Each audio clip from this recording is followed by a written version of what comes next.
Simbora, turma! Boa noite! Muito boa noite! Vamos entrando, estamos ao vivo, dia 24 de janeiro, 9 horas e 15 minutos da noite, fuso horário de Brasília, falando diretamente de Recife, meu país, Pernambuco. E aí, turma, tudo firme, dando as boas-vindas para vocês que estão entrando ao vivo conosco, as boas-vindas também para vocês que estão assistindo ao nosso vídeo Minuto Geográfico gravado. Vai ficar gravado aqui no feed. Me digam lá de onde é que vocês estão falando. Quem é que está acompanhando os desdobramentos aí entre Rússia e Ucrânia? Eu vou usar o Minuto Geográfico de hoje para a gente conversar um pouquinho, atualizar vocês. Eu estou aqui com minha central de notícias aberta, organizada, falar um pouco aqui sobre o que está acontecendo, quais são as questões envolvidas e a gente vai avançando também para outras temáticas. Maravilha! Que coisa boa! Convidem os amigos, as amigas, para a gente começar a seguir em frente, ok? Então, bem, meus amigos, primeiro lembrete é que agora, dia 31 de janeiro, a gente começa a imersão geopolítica. Então, quem já fez a inscrição, ok. Já entrou para os grupos do aplicativo Verdinho, ok. Lá eu vou colocar os links para as aulas e materiais. E a primeira aula é exatamente sobre essa crise entre Rússia e Ucrânia, falando também sobre o papel da Rússia no Cazaquistão. Eu vou traçar com vocês um panorama geopolítico da Rússia, falando um pouco sobre Vladimir Putin, que é considerado hoje um dos maiores estrategistas geopolíticos deste século, e a gente vai falando também sobre outros detalhes, ok? Tranquilo? Vamos embora. Então, pessoal, hoje o dia foi bem tenso, e a gente percebe quando o dia é bem tenso, quando os principais jornais do mundo abrem aquela aba do ao vivo. Interessante, quando eles abrem o ao vivo e colocam esse assunto entre Rússia e Ucrânia na manchete, ou seja, no topo de cada página, é um cheiro de guerra. É um sinal de que a guerra pode começar a qualquer momento. Minha tese, e eu queria compartilhar com vocês, é que já existe uma guerra acontecendo agora entre Rússia e Ucrânia. Exemplo, uma guerra de narrativas. Uma guerra de narrativas. Aquela ideia, a Rússia, ela começa a mostrar uma narrativa de que não é ela quem ataca. Na verdade, o Ocidente está histérico, dito isso por um ministro russo. Ele falou sobre a histeria do Ocidente e também chegou a falar, também chegou a frisar sobre o fato da Ucrânia estar se movimentando muito com seus aliados nas fronteiras e que a Rússia absolutamente fez um exercício militar, mas não fez nenhuma incursão. Alguém espera aqui que Vladimir Putin vá comunicar quando ele for invadir a Ucrânia? Absolutamente que não. Ele não vai avisar, seria um fator surpresa, mas há expectativa de que qual será a reação do Ocidente. Vai ser uma reação de embargo, de sanção econômica e política, ou teremos uma reação militar? Será que teremos um embate entre tropas da Rússia contra tropas da Ucrânia apoiadas pela OTAN? É isso que a gente espera, essa é a maior expectativa. Mas eu vou repetir minha opinião, já há uma guerra em curso. A partir do momento que em 2014 houve a anexação da Crimeia por parte da Rússia, toda aquela campanha russa dentro da Crimeia, aquilo abriu um precedente muito perigoso, esse é um ponto. Segundo ponto é que já há uma guerra fria, uma guerra de narrativas, como eu disse para vocês aqui, para saber de quem é o protagonismo, para saber quem é que vai deter, controlar a narrativa sobre o início de um conflito direto, um conflito aberto, franco, tá?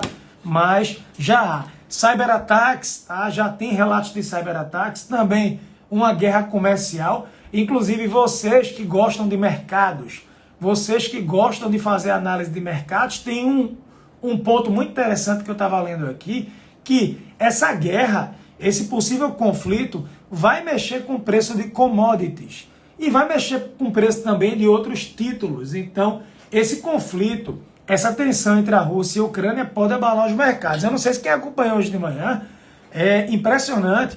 Hoje o mercado americano chegou a flertar com a queda de 4%. Uma queda de quase 4%. No ano você tem uma queda aí de 10%.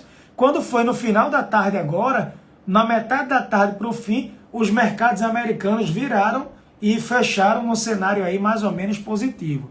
Mas é óbvio que muita gente pergunta, professor, se acontecer uma guerra aberta entre Rússia e Ucrânia e os americanos entrarem nesse conflito junto com a OTAN, isso mexe com as bolsas? Claro que sim. Existe uma expectativa, só para dar uma ideia, os títulos estrangeiros da Ucrânia perderam 7,5% este ano em dólares, e há uma perspectiva de que a bolsa, os títulos da Rússia podem cair 27%. Imaginem vocês, os títulos russos poderiam cair 27%. Uma queda em tanto, tá certo? Isso poderia também mexer com a moeda da Rússia, né, o rublo, enfim, que já caiu nessa segunda-feira praticamente aí 3%, chegou a cair 3%, isso pode mexer também. Outro ponto também, preço do gás natural. Hoje, quem é o maior fornecedor de gás natural para a Europa? Quem é que está prestes a inaugurar um gasoduto gigante, mais um, fornecendo gás russo para a Alemanha? É a Rússia, gente. Então, o Nord Stream 2, né? O novo oleoduto da Rússia, gasoduto da Rússia para a Alemanha, nem começou as operações ainda, mas isso mostra a dependência europeia em relação ao gás. O gás só esse ano subiu aí, nesse final de ano para começo de ano, quase 20%, e pode subir ainda mais pela escalada de tensões. Outro ponto também é o preço do trigo. O preço do trigo, à medida que isso mexe com o estoque do gás, mexe com o estoque do trigo, tudo isso também pode sofrer alterações. Ok? Tranquilo? Então é importante que a gente possa frisar que esse conflito pode mexer com os mercados, pode mexer com o nosso bolso, e geopolítica, prestem atenção. Para quem acha que geopolítica é algo que não mexe com a nossa vida, é claro que mexe, é óbvio. Você tem duas grandes potências em rota de colisão. Você tem a OTAN movimentando soldados, a Rússia também, é óbvio que isso pode mexer. Para quem está me perguntando quais são os interesses da Rússia na Ucrânia, eu tenho uma sugestão. Volta para o Minuto Geográfico. Os outros minutos, eu tenho falado sobre isso aqui há 3, 4 meses, no mínimo, ok? Hoje teve uma reunião à tarde, atenção, hoje teve uma reunião à tarde, Estados Unidos com membros da OTAN, Joe Biden, o presidente da França também, ministros da Alemanha. A Alemanha disse que não vai mandar armas para a Ucrânia, mas ela vai apoiar economicamente e financeiramente. A França já disse o seguinte, que vai apoiar a Ucrânia, mas não quer ficar a reboque dos Estados Unidos. Ou seja, a França ela quer ser protagonista. O Emmanuel Macron, ele disse o seguinte, a Europa ela tem musculatura suficiente para negociar com a Rússia sem precisar fazer o meio de campo com os Estados Unidos. Quer ter seu próprio protagonismo. Então os aliados estão discordando em alguns aspectos aí. Isso pode atrapalhar uma resposta enérgica, possível resposta enérgica, porque lembrem, a OTAN é formada por cerca de 30 países.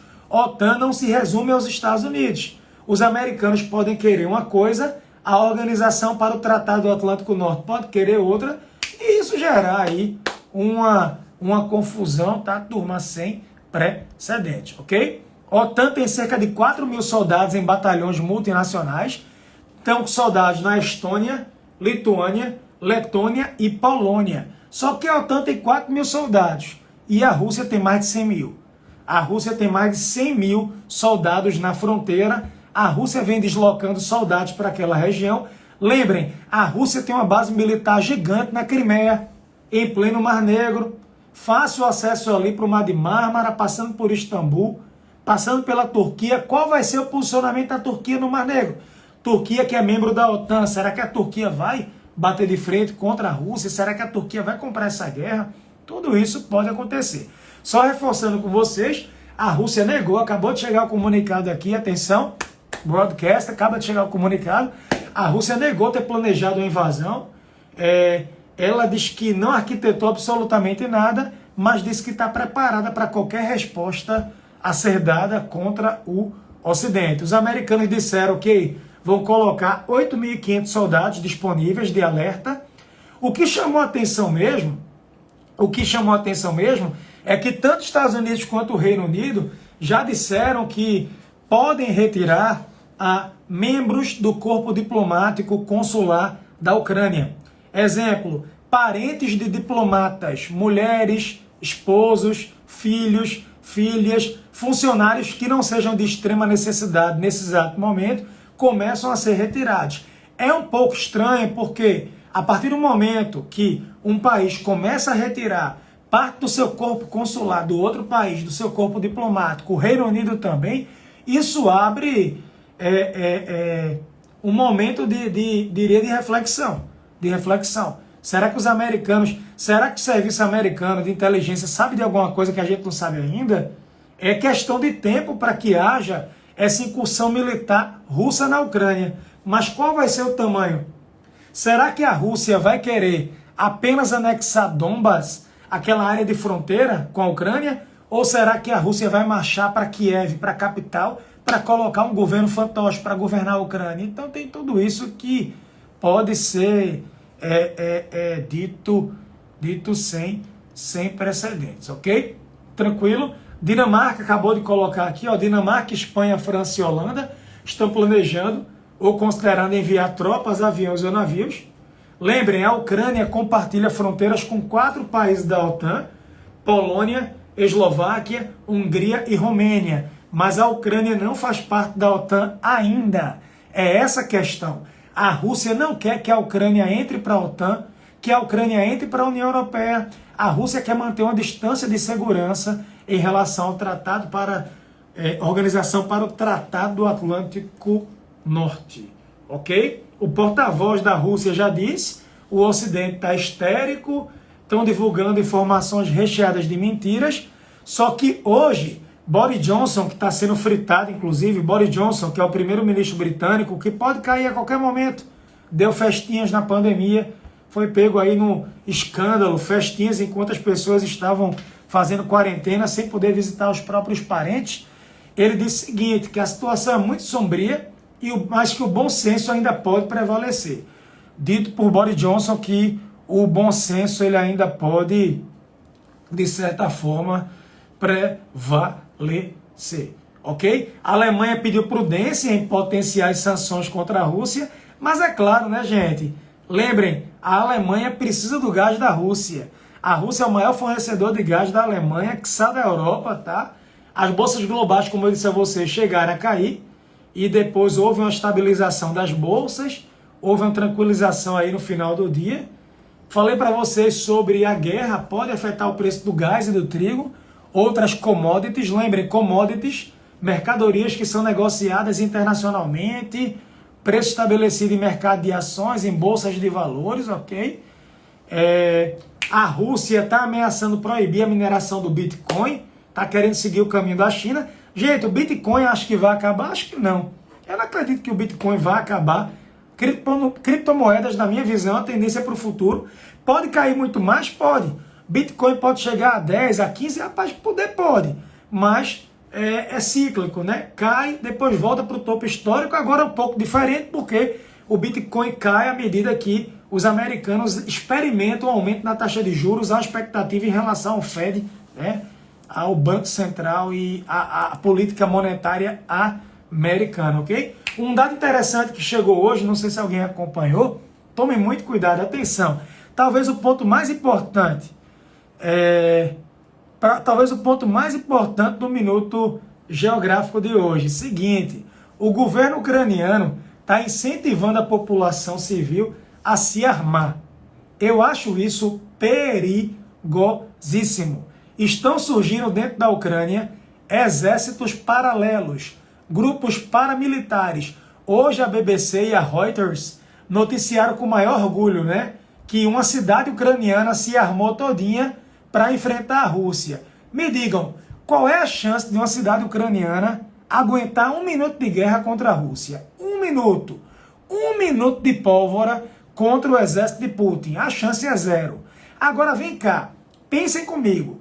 O país inteiro se armando, incentivado pelo próprio governo. Podem surgir milícias, grupos paramilitares que posteriormente vão querer tomar o poder. Já pararam para pensar que o maior perigo para a Ucrânia pode não ser a Rússia, o maior perigo pode ser interno, grupos armados que podem se revoltar contra o governo, pode existir o quê? Uma série de guerras civis dentro do país. O precedente é perigoso, a Ucrânia flerta com o abismo. Então, é muito orgulho quando eles falam assim, a ideia principal é preparar os ucranianos para uma grande resistência nacional. Beleza, e depois? E depois? Essas armas vão para onde? Para as mãos de quem? E se esses grupos se revoltarem contra o próprio governo ucraniano? Cenário de caos, a chance é muito perigosa. Fica essa dica aqui para vocês. Pessoal, falando em armas, pô, eu tô feliz, mais de 500 pessoas conectadas, que coisa boa. Falando em armas, falando em guerra civil, o Estado Islâmico na Síria atacou uma prisão que tinha mais de 3.000 presos. Atenção, imagine vocês, tem uma prisão na Síria com 3.000 combatentes do Estado Islâmico presos. O Estado Islâmico parou na frente da prisão, 200 caras explodiram os muros e soltaram as pessoas. O Estado Islâmico, que foi dito como derrotado em 2019, está voltando muito, mas muito forte. E há essa preocupação do crescimento do grupo, há essa preocupação de que a Síria, um país fraturado com mais de 10 anos de guerra civil, possa voltar a sofrer de maneira considerável. Então, para quem está dizendo que a guerra na Síria acabou, que o Estado Islâmico acabou, que o terrorismo foi derrotado, deixa eu dizer para vocês, acabaram de explodir uma prisão, soltaram mais de 3.000 pessoas ligadas ao Estado Islâmico, então o grupo permanece muito forte. Outra notícia também, não sei se alguém viu, vocês viram a fotografia de um jatinho? Um bocado de cara do Talibã dentro de um jatinho? Impressionante! Os caras do Talibã foram de jatinho para Oslo, na Noruega. A Noruega mandou um jatinho particular buscar uma delegação do Talibã. O Talibã está desesperado, porque o Talibã quer que o dinheiro do Afeganistão seja liberado. O Afeganistão, só em bancos americanos, tem um fundo de 10 bi. Imagine vocês, 10 bilhões de dólares que o Afeganistão tem bloqueado, e o Talibã, para governar, precisa do dinheiro. Então o Talibã, ele foi com palavras belíssimas, dizendo que vai respeitar as mulheres, que vai respeitar a liberdade, mas ele quer que seja colocado dentro do cenário comercial. O Talibã quer ser reconhecido como governo, quer participar do comércio global, quer ter acesso a esse dinheiro que foi bloqueado. Eles estão lá na Noruega agora, conversa focada na crise humanitária do Afeganistão, mas tem representante americano, Grã-Bretanha, a França está lá, a Alemanha está lá, a Itália está lá, a Noruega, obviamente, está lá, estão todos no hotel, e o que disseram é o seguinte, olha, o Talibã está demonstrando boa vontade, mas eu quero ver ações, não são palavras. O medo é liberar o dinheiro, o Talibã ficar rico, bilionário e fortalecer sua política aí de perseguição contra as mulheres e outros grupos dentro do país. Mas o que está em jogo? Quase 10 bilhões de dólares que os americanos têm para liberar para o Afeganistão, mas os americanos não querem liberar porque não querem liberar dinheiro para um grupo terrorista. Lembrando, tá, gente? Nossa aula 2 da imersão é sobre China e Taiwan. Taiwan é um país muito pequeno, uma democracia, e que é reivindicado pela China como a província rebelde. Taiwan, que tem a maior produção de semicondutores do mundo, produção de chips, que são muito importantes para carros, computadores, iPhones e afins. É uma guerra eletrônica. A China hoje fez incursão em Taiwan.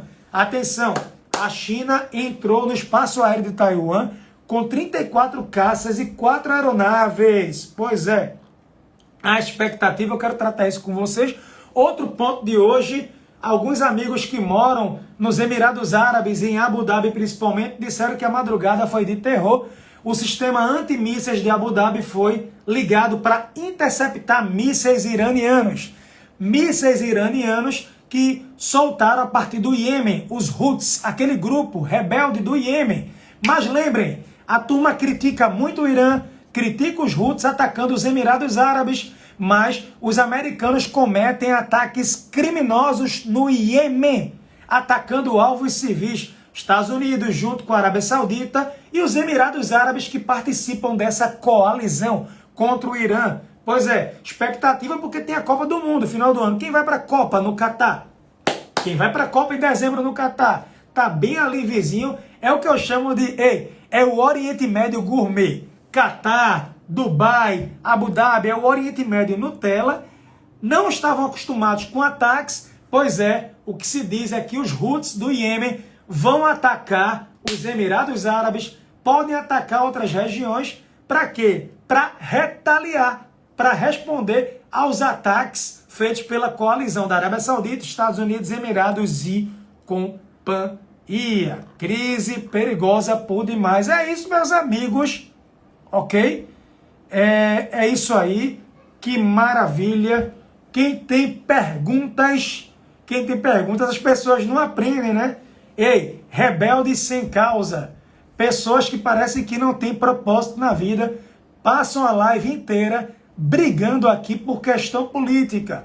Uma dica, vão estudar, vão ler, vão trabalhar, sejam úteis, produzam, estudem, valorizem a educação e parem de ficar brigando com um bando de inútil, pelo amor de Deus, tá? E parabéns a vocês que estão seguindo aqui firmes e fortes. Tem alguma pergunta interessante? Além dessa briga babaca, sem nexo algum? É por isso que a América Latina não avança. É por isso, entende? Porque as pessoas perdem muito tempo e gastam energia. Aquele discurso pronto, sabe? Aquela coisa rasa, mais raso do que as piscinas naturais de Muro Alto, mais do que o Pires que eu tomo café aqui, pelo amor de Deus. É isso aí, quem acompanhou a aula, que coisa boa, que maravilha, que maravilha. Eu vou deixar gravado,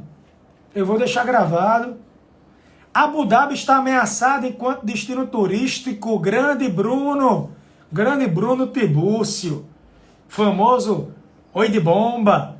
Sim, pode ter uma ameaça? Pode, amigo. Pode ter ameaça ao turismo. Meninas chegaram, vem cá dar oi. Maria Clara e Sossô, vem ao cá, escutei as vozes das meninas. Abu Dhabi está sendo ameaçado turisticamente, sim, sem dúvida.